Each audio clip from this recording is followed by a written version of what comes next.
One of the biggest values that I see in the MeasureSquare system is on our commercial side,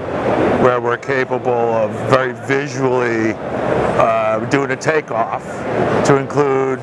very easy creation of shapes, and with the click of a button either put miters or backsplashes on them and segregate them and tag them accordingly in the software.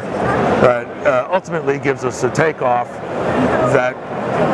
really, for the purpose of the software, needs to be accurate, and also allows us to price the various work centers accordingly to their difficulty in the fabrication. For instance, we're able to easily identify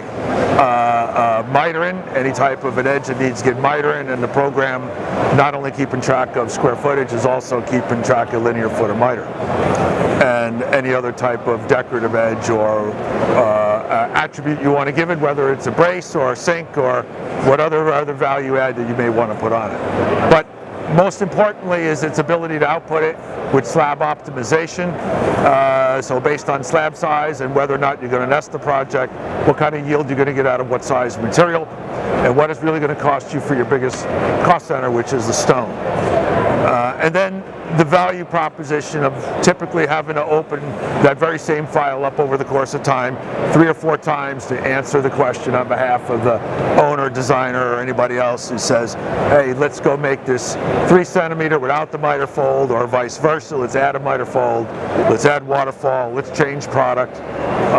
Whatever the case may be, we're capable of responding quickly and easily